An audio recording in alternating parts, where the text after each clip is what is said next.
Estamos hablando de Carlos Francisco Sergio Mujica Echagüe. ¿Es Mira, correcto? así es, ese es el nombre completo. Buenas tardes, buenas noches para ustedes y buenas noches para toda la audiencia de Radio Palermo. Tenemos a Jorge Benedetti, él es sociólogo, profesor docente universitario.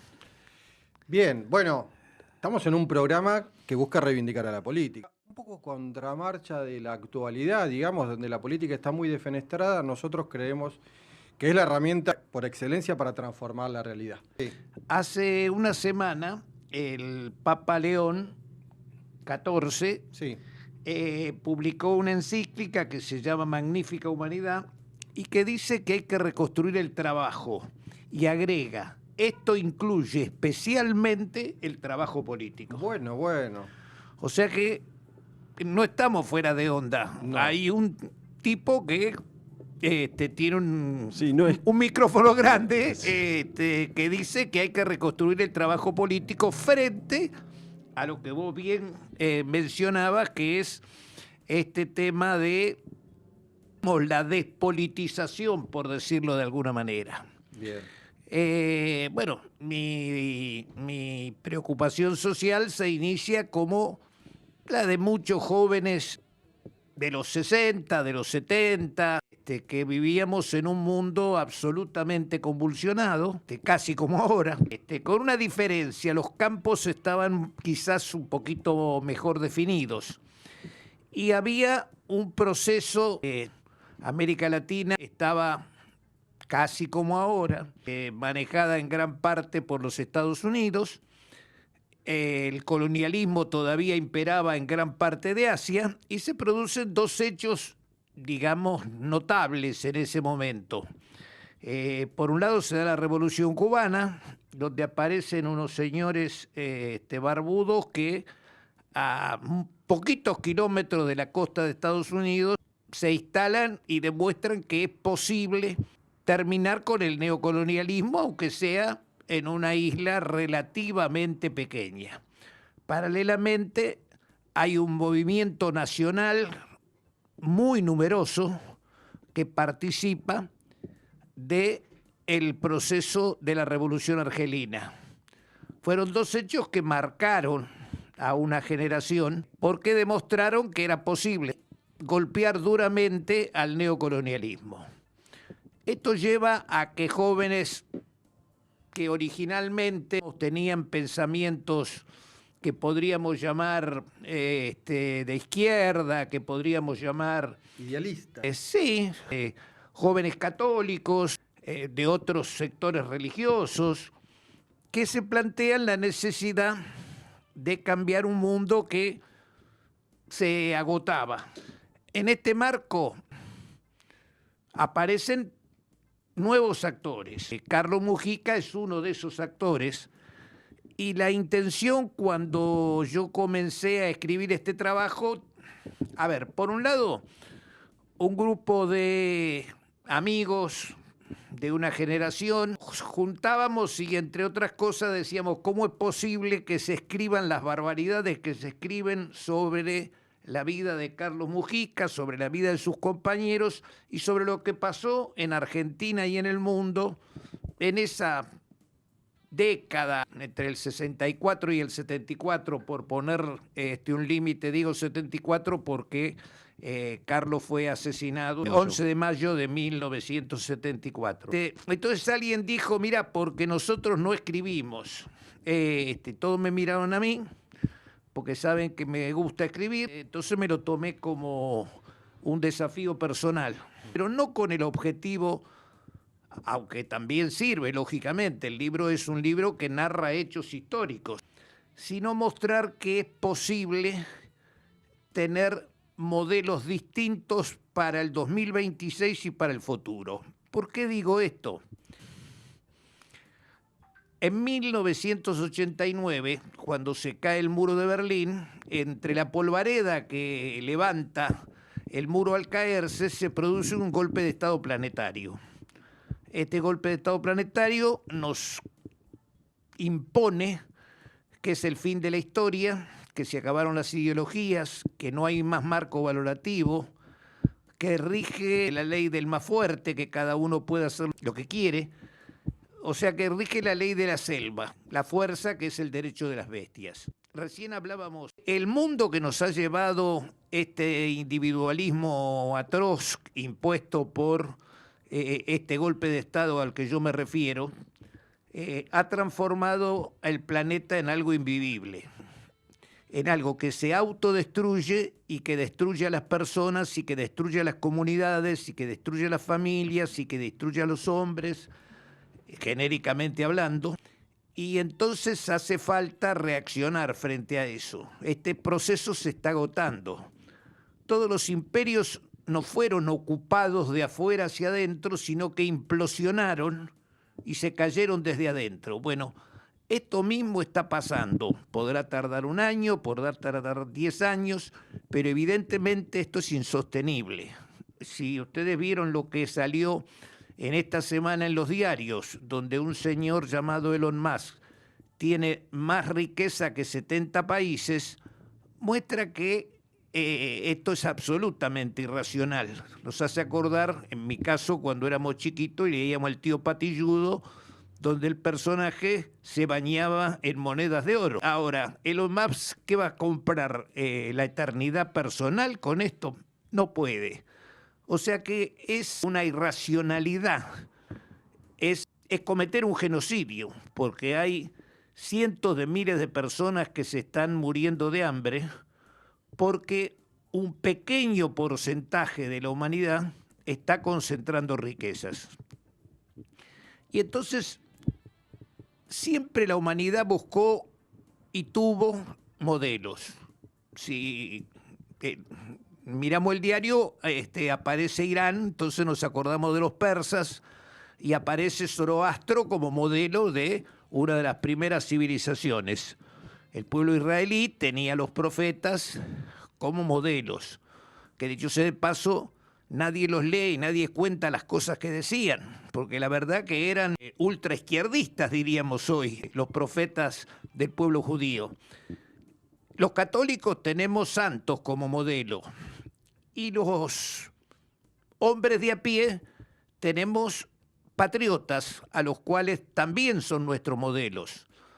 Y se da un proceso interesante, que el modelo surge de un pueblo y después modela ese pueblo. Y estos modelos es necesario revitalizarlos. Por eso también se pretende que los pueblos no tengan historia, que no tengan raíces. Y entonces pensar en Carlos Mujica, empezar en un modelo, en un tipo que fue capaz de dejar su sector social, de transformarse, de pensar en un mundo distinto, de privilegiar el bien común sobre los intereses particulares, de privilegiar la solidaridad y de transformarse a sí mismo. Y este es quizá lo más notable de Carlos. Carlos nació el 7 de octubre de 1930 de una familia de 7 hijos, de los cuales él era el tercero. Y iba como correspondía, porque, como vos dijiste, era Mujica Echagüe. Echagüe, aquel que brascó en su triunfo a la batalla de Obligado, rememora como uno de los personajes de aquella gesta. Bueno, este Echagüe es antepasado de la madre de Carlos. Y como correspondía a una familia, su padre había sido legislador de la Ciudad de Buenos Aires, fue intendente de la Ciudad de Buenos Aires y luego fue ministro de Frondizi, un dirigente conservador importante. Entonces, Carlos iba a la iglesia del Socorro, como corresponde, era lo que tenía. Y ahí conoce a 2 tipos que lo acompañarán toda la vida. El primero se llamaba Alejandro Mayol. Los viejitos se deben acordar de un curita que tocaba la guitarra por televisión y cantaba una canción muy pegadiza que se llamaba La Creación. Después, cuando hizo canciones sociales, ya ahí no le dieron tanta televisión. Pero, por ejemplo, los católicos que participan de algunos ritos conocen 2 canciones, una que se llama No hay mayor amor que dar la vida, y la otra que se llama La Zamba del grano de trigo. Pero quizás su obra más importante fue haber hecho el guión para llevarle a Ariel Ramírez perdón, con La Misa Criolla. El otro tipo que conoce era unos años mayor que él y fue, digamos, lo que se llamaba en esa época el delegado de aspirantes, fue Alberto Carbone, que estuvo detenido durante 2 oportunidades durante la dictadura de Onganía. Bueno, ellos tres, cada uno por su lado, pero de alguna manera Alejandro Mayol y Carlos Mujica juntos ingresan en el seminario. En el año 50 se los invita a ir a Roma. Cada 25 años hay lo que se llama un jubileo. El Papa Juan Pablo II pidió la liberación de la deuda externa, por poner un ejemplo. Viajan junto a Roma y cuando vuelven empiezan a reflexionar y entran juntos en el seminario. Hacen todo, digamos, el proceso del seminario juntos y se ordenan el mismo día. Y Alberto se había ordenado, Alberto Carbones, que colaboró mucho con este libro, falleció hace relativamente poco, a los 95, 96 años, personaje de una lucidez notable. Me contó muchas cosas que yo desconocía, a pesar de haberlos conocido a los tres bastante, ¿no es cierto? Y Carlos, como correspondía, formaba parte de una iglesia tradicional. Entonces, cuando se recibe, el cardenal Cayano lo nombra su secretario. Para otro podría haber sido una alegría, para Carlos era una patada en el traste, no había nada más aburrido ni menos que ver con su vocación que ser el secretario de Cayano. Era posible que rápidamente fuera obispo, pero la verdad que esta no era su intención. Pero sucede un hecho determinante, que es que un confesor de él lo nombran obispo en una diócesis muy pobre del Chaco y le ofrece ir a un año al Chaco con él. Para Carlos fue el primer golpe con la realidad muy fuerte. Se encontró con los resultados de la Forestal, aquella empresa británica famosa durante la década infame que pagaba con vales para que los trabajadores pagaran con eso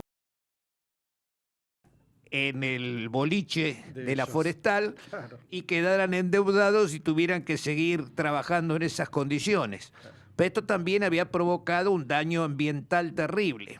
Y además él ve las grandes desigualdades que esta situación crea. Entonces, cuando vuelve transformado realmente. Y entonces se propone empezar a desarrollar trabajos sociales. Y entonces se pone a trabajar en unos conventillos en San Telmo, fundamentalmente.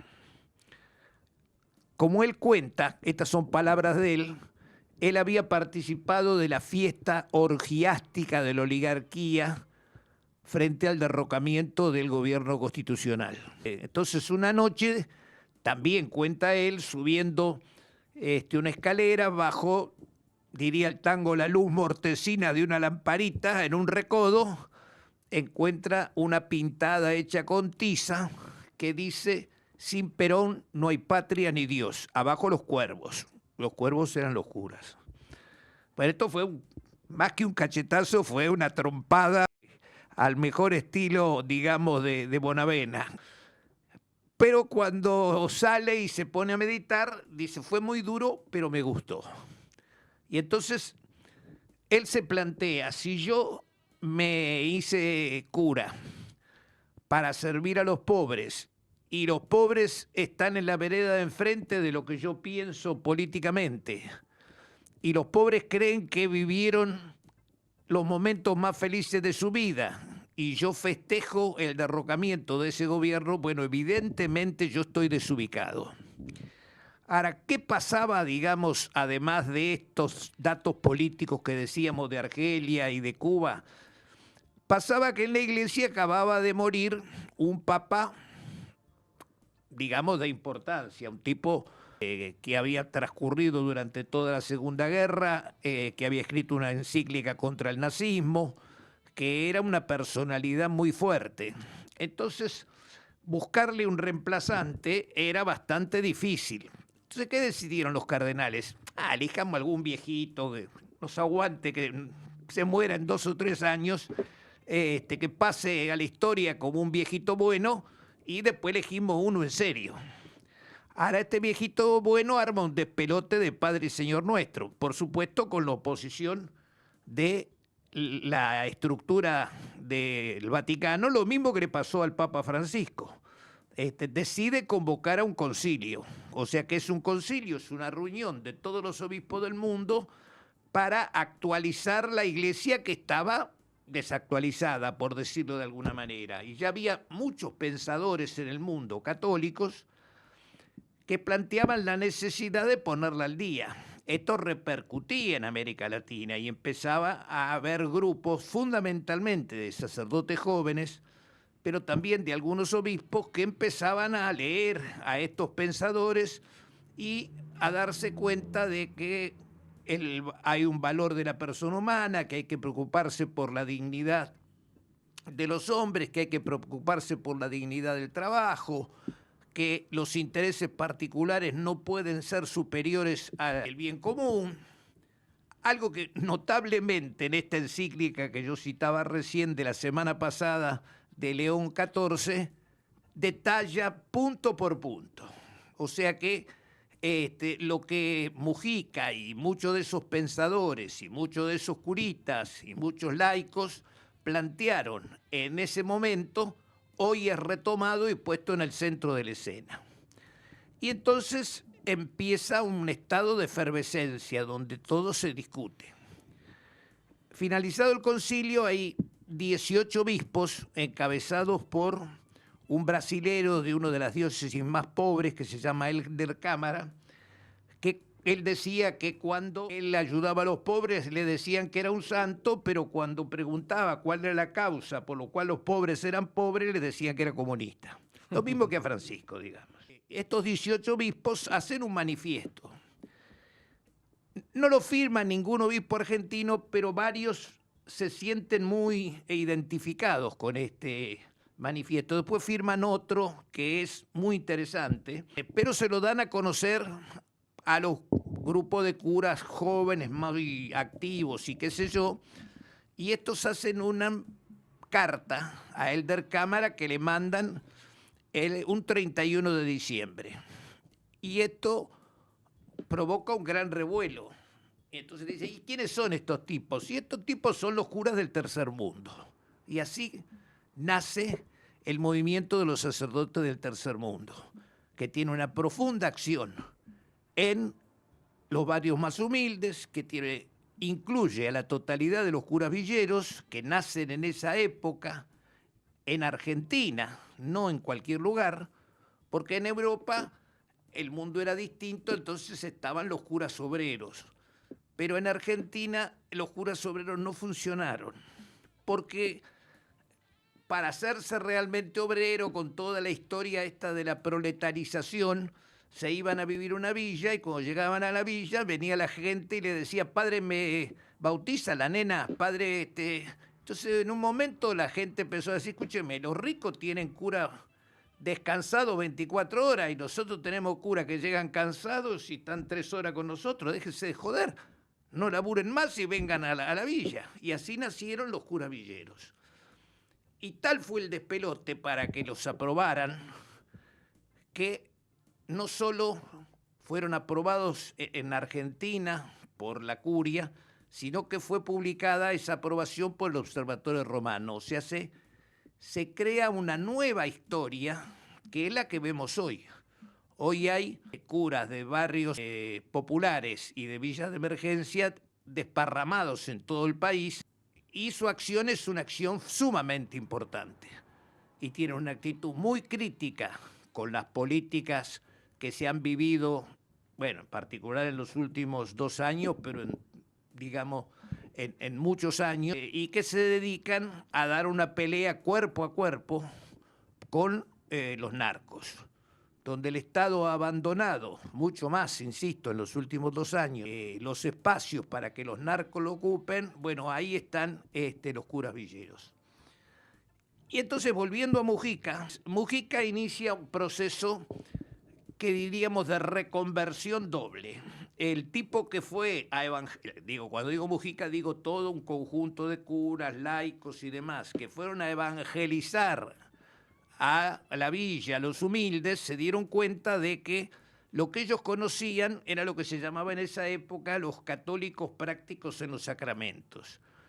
Que el pueblo argentino por ahí no era práctico en los sacramentos, pero era católico práctico en la vida, que era solidario, que privilegiaba el bien común, que ayudaba al que no tenía laburo, que en la casa tenía un altarcito con la Virgen, San Cayetano, Seferino Namuncurá, que participaba de las peregrinaciones fundamentalmente marianas y que participaba de la fiesta. Justamente en esta encíclica es la primera vez que yo veo en un documento que se habla sobre la fiesta como un hecho religioso, la fiesta popular. Entonces, el que iba a evangelizar pasó a ser evangelizado. Se dio cuenta que todo lo que había aprendido tenía un valor relativo, que había que evangelizarse de nuevo. Pero lo mismo le pasó sobre la política. La mayoría de los curas venían de una tradición, digamos, antiperonista. Ahora, si el pueblo era peronista y ellos iban a trabajar con el pueblo, lógicamente tenía que producirse en ellos una modificación. O sea que son doblemente reevangelizados. Esto significa, en una época, digamos, de la dictadura, en una época donde hay movimientos guerrilleros en prácticamente toda Latinoamérica, en una época donde en la Argentina había una larga experiencia de lo que se llamó la resistencia peronista, significa una cosa muy notable, muy especial y muy popular. Digamos, los curas de las villas y los curas del tercer mundo pasan a ser tipos muy populares. Y dos de los más populares en ese sentido son Mayol por su tema de la televisión y Carlos porque es un tipo que iba absolutamente al frente. Hoy yo les quiero hacer una breve semblanza. Sino para hacer una pintura de Mujica. Yo que lo conocía, cuando me puse a investigar un poco más, descubrí que tenía muchas facetas realmente desconocidas. Escribí lo siguiente, un punto que se llama Los 14 años de la bestia. Aunque pudiera parecer agresivo, no lo era. Los amigos de Carlos le decían la bestia. Cuando jugaba al fútbol ponía una garra bestial. Cuando rezaba no había quien pudiera seguirle el ritmo. Cuando había que defender a los pobres nadie ponía el físico como Mujica. Todo para él era cuerpo y alma. No especulaba. Iba al frente por el amor a Jesucristo y a los pobres. Era bestial. Uno de sus más entrañables amigos lo recordaba diciendo: a Mujica lo llamamos la bestia porque era inagotable. Emprendedor para todo. Para rezar, discutir, bromear, estudiar. Devolvía los libros irreconocibles, todos marcados con anotaciones propias. Comía y dormía como si fuera el último día. Mujica fue solo cura 14 años. Se ordenó el 20 de diciembre del 59 y fue asesinado el 11 de mayo del 74. Tenía 44 años y desde la ordenación habían pasado 14 años, 4 meses y unos pocos días más. En ese brevísimo periodo de tiempo fue secretario del cardenal privado de la Argentina, misionero en Resistencia, Chaco. Recorrió los claustros de los colegios y universidades más caras y los conventillos de San Telmo. Fue el líder de un grupo numerosísimo de jóvenes. Estuvo en Bolivia para tratar de repatriar los restos del comandante Guevara. Participó en las barricadas del Mayo francés. Estuvo clandestinamente en Cuba. Fue cura villero e ídolo de los trabajadores y humildes. Si bien nunca ejerció cargo alguno ni coordinó ninguna tarea en el movimiento de sacerdotes para el tercer mundo, tanto en ese momento como ahora, no puede pensarse al movimiento sin hacerlo centralmente en la figura de Mujica. Pudo ser diputado u obispo, y renunció a serlo. Estuvo con Perón en España, participó del selecto grupo que lo acompañó en su regreso al país y tenía la puerta franqueada para llegar al general, cuando lo consideraba necesario. Fue oligarca y villero al mismo tiempo. Los Montoneros, que era el grupo guerrillero, digamos, más importante de la época, y López Rega pugnaron por tenerlo a su lado. Trabajó con ambos. Y en la lógica violenta de la época, los dos tuvieron razones para matarlo. Han pasado más de 50 años de su asesinato, y lo recuerdan los villeros, los trabajadores, los curas, los jóvenes. Fue líder de multitudes y humilde frente al sagrario, poderoso en la tapa de los medios gráficos o deslumbrante en los canales de televisión, pero siempre tuvo un fuerte temor de Dios e inclusive de ser castigado por la iglesia de su época, que poco lo entendió. Encabezó manifestaciones, fue detenido y estuvo en los ranchos más humildes. Desde el primado de la iglesia argentina hasta los más encumbrados dirigentes políticos prestaban mucha atención a sus expresiones públicas. Influía en las multitudes y en los grupos de poder. Sus actos fueron coronados por el éxito y también estuvo muy solo. E inclusive se sintió abandonado. Qué bestia, ¿eh? La verdad que sí. Bueno, qué personaje, ¿no? Si Carlos Mujica hubiera sobrevivido al 74, ¿vos creés que habría terminado enfrentado a la AAA, a Montoneros, a la dictadura militar o a todos ellos al mismo tiempo? A ver, Carlos es asesinado enfrentado a la AAA y enfrentado a Montoneros. ¿Cómo lo tenemos que entender hoy? A ver, si empezamos por Cicerón, mira vos hasta dónde voy, pasamos de ahí a pegar un salto grande a la escuela de Salamanca. Había dos frailes llamados Suárez y Vitoria. Y después, solo por mencionar, el Concilio Vaticano II dicen que están en contra de la violencia, salvo en casos de tiranía evidente y prolongada. Entonces, Carlos, al igual que Perón, prestaron su adhesión de alguna manera, su aceptación, para ser por ahí más preciso. Carlos siempre decía que él podía ser matado, pero que él nunca se animaría a matar a nadie. Estoy dispuesto a que me maten, pero no a matar. Exactamente. Esas son palabras textuales de Carlos. Pero Carlos, digamos, tenía diálogo y aceptaba la violencia. Como había una tiranía evidente y prolongada de Onganía, que decía que se iba a quedar 30 años en el poder, era lícito las acciones violentas para un gobierno que había usurpado la voluntad popular. 30 años también dice Javier Milei. Exactamente. Lo mismo, una cosa de loco. Sí, pero yo te diría que con otros métodos, por ahí estamos en una situación más destructiva. Entre comillas, ¿vos creés que el gobierno de Javier Milei en cualquier momento empieza a matar personas? Bueno, de hecho está matando a muchas personas por vías indirectas. Una de ellas... Cortar medicamentos a jubilados, a discapacitados. Bueno, todo eso, mirá, por eso es notable esta encíclica que está mostrando que no puede decirse católico aquel que deja, digamos, esto tiene sus raíces, por eso yo te decía, hay que leer lo que dicen los profetas en el Antiguo Testamento, tiene que ver con lo que decía Francisco, tiene que ver con toda la tradición de la Iglesia. Una de las cosas que interesante de la encíclica, que termina con una oración de María, personaje que poco se la menciona en la Biblia. Dice que ensalzó a los humildes y que a los ricos los dejó con las manos vacías. Esto es una oración que se llama el Magnificat, con la cual termina la encíclica. Tengo miedo que termine el programa y no poder hacerte algunas preguntas. Bueno, dale.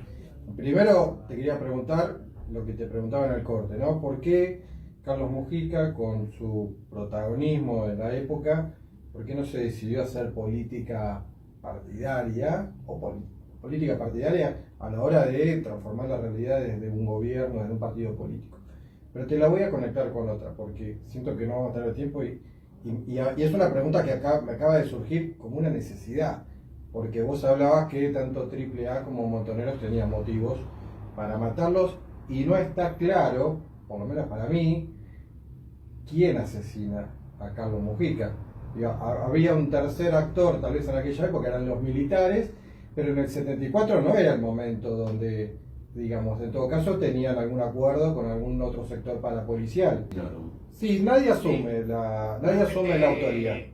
La revista El Caudillo también niega que ellos lo asesinaron cuando en diciembre habían sacado una nota que se llamaba Oiga padre, usted anda por la vereda mala. La revista, eso era la revista El Caudillo. En la revista Militancia, que dirigía Ortega Peña y Duhalde, pero que era el órgano, digamos, de Montoneros, se lo ubica en la cárcel del pueblo. Y el viejo Rulli, Jorge Rulli, viejo militante de la Juventud Peronista, de la Resistencia, justamente Carlos lo ayudó cuando se estaba reponiendo de la tortura en Argentina, y cuando Carlos estuvo en Cuba fue a dormir a la casa que estaba Rulli. Me decía, mirá, cuando aparecías en la cárcel del pueblo era porque estabas sentenciado. Yo no quiero decir con esto que necesariamente hayan sido los Montoneros. Quiero decir que cuando llega la época que se abre el proceso electoral, Carlos dice una frase de la Biblia que dice: hay que dejar las armas y tomar los arados. Invita, de la misma manera que lo hace el general Perón, a la incorporación masiva a la reconstrucción nacional. Montoneros no solo no adhiere a eso, sino que Firmenich, en un documento conocido en la época, que es una charla a los mandos, que se la llamaba el mamotreto, porque era una cosa gorda, digamos, dice que ellos no son peronistas, que tienen diferencias muy fuertes con el general Perón, que Perón no es socialista, que Perón es justicialista, y que él personalmente, como jefe de Montoneros, es el jefe del movimiento nacional. Obviamente para Carlos, como para la gran mayoría del pueblo argentino, el jefe del movimiento nacional era Perón. Ahora, había otro actor aparte de lo que vos mencionaste, que es la CIA. La CIA no solo actuaba en muchos ámbitos, sino que todos sabemos que tenía infiltrados arriba y abajo, a derecha e izquierda. ¿Cuál era el plan de Perón? Si uno lee, cosa que yo he hecho con muy detenidamente, los discursos del general Perón en toda esa época, él plantea: yo no tengo ningún interés en hacerme cargo de la presidencia. Hay un marco doctrinario que es la doctrina peronista. Hay un gran programa que es el plan trienal. Hay un gobierno que tiene que cumplir ese programa. Y hay dos ejes fundamentales. Uno de ellos es el pacto social. El arreglo entre Gelba y Rucci tiene que evitar que haya conflicto social, evitar que haya inflación y invitar al resto de los grupos a ese pacto social de reconstrucción de la Argentina. Frente a eso, el ERP profundiza. El ERP es un grupo trotskista que no acepta al gobierno constitucional, y después públicamente Montoneros sigue la línea política del ERP. Frente a eso, el papel de Mujica y de algunos tipos más, inclusive algunos curas que habían sido comandantes montoneros, como Jorge Gali, empiezan un proceso a llamar a esto que yo recordaba recién de Carlos, de dejar las armas y tomar los arados, y trabajan fundamentalmente para el proceso de los montoneros leales a Perón, o la lealtad como se llamaba, y para otros grupos, planteando la necesidad de rescatar a todos esos jóvenes que yo diría que obedecían por disciplina a una dirección que se había convertido en ultramilitarista, que creía más en Debré que en la movilización popular, y porque el problema es quién decide y quién ejerce la violencia. Si una minoría iluminada o si la mayoría del pueblo. Por eso yo ponía el modelo argelino como diferencia con el modelo de Regis Debré, con el modelo, digamos, teóricamente del Che, porque la insurrección popular ejerce una determinada violencia que es distinta a la violencia de pequeños grupos tipo comando. Entonces, la misión de Carlos era pacificar a los jóvenes. El gran perdedor de esto era la CIA. ¿Por qué razón? Porque Perón quedaba en libertad para hacer lo que él dijo que venía a hacer, que era, él quedaba libre y se dedicaba a recorrer Latinoamérica, porque decía, nosotros hemos demostrado que se puede ser independiente por un momento, pero si no nos unimos, nunca nos van a dejar de ser independientes realmente, sentarnos en las mesas de las decisiones. Para sentarnos en la mesa de decisiones tenemos que tener suficiente poder, y para tener suficiente poder, América Latina tiene que sentarse junta. Estos dos actores, que son Carlos Mujica y Rucci, son asesinados.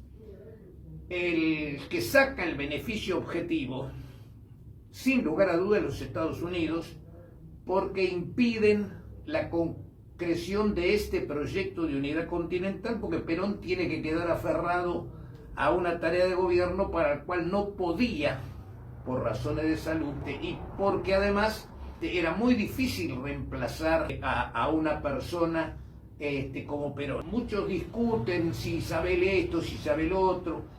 Isabel se bancó lo que se bancó, trató de hacer todo lo que pudo, tomó medidas que, si uno lee la lista de medidas tomadas, son muy importantes, pero Perón era Perón. Sin lugar a dudas, Isabel vivió con resignación y sin traición los años de detención y de tortura, pero no es lo mismo. Entonces yo creo que Carlos hubiera estado en la defensa del gobierno constitucional, con las dificultades físicas que esto significaba en 1976. Hay dos hechos. Mi libro tiene un QR con el cual se puede entrar para ver algunos videos, para ver notas que son muy largas, que las tuve que sacar porque si no el libro era más largo que el libro rojo de Mao. ¿Dónde encontramos tu libro? ¿En dónde encontramos tu libro? Bueno, se puede encontrar en todas las librerías de la cadena de Jenny, de 2 o 3 cadenas, y en todo caso yo después les dejo un teléfono donde se puede pedir para que se lo acerquen.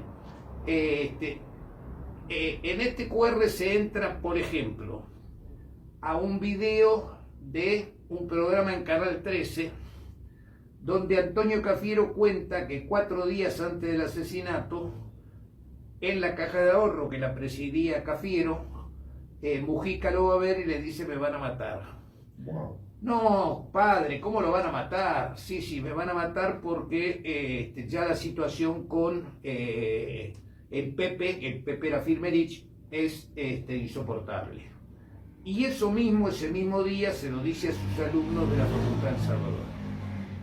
Insisto, esto no quiere decir que los actores materiales hayan sido los montoneros. También pueden haber sido. Lo que estoy seguro es que no fue Almirón. Yo en el libro publico la foto de Almirón y que sale en los diarios, pues salía en los diarios todos los días, y porque era el guardaespaldas de López Rega, y el identikit, y no tienen absolutamente nada que ver. Además, Almirón era objetivamente el jefe de una banda y podía haber mandado a alguno de la banda o a un mercenario, no iba a ir él personalmente. Además, el que lo acusa y nada se prueba es Capelli, y es bastante larga esa historia. Mujica nos dejó un ejemplo de un tipo que renuncia a sus privilegios para ser Uno más. El grado de entrega de Mujica por el pueblo era una bestia, justamente. Era un tipo que hacía las cosas con mucha polenta. Y en el mundo en que vivimos, donde la principal potencia militar del mundo tiene un presidente como el que tiene, bueno, evidentemente este mundo no va más. Este mundo hay que reemplazarlo. Por eso hay que plantearse que aparezcan tipos con valores, y esto es lo que significa Carlos Mujica.